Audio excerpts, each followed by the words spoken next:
You ask Tiger to solve.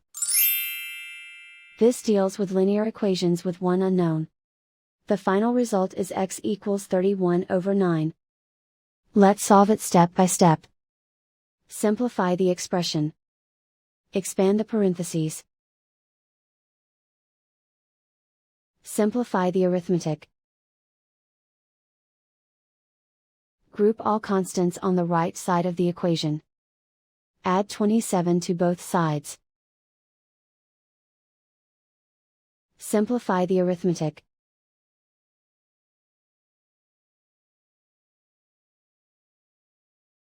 Isolate the x. Divide both sides by 9. Simplify the fraction. And so the final result is x equals 31/9.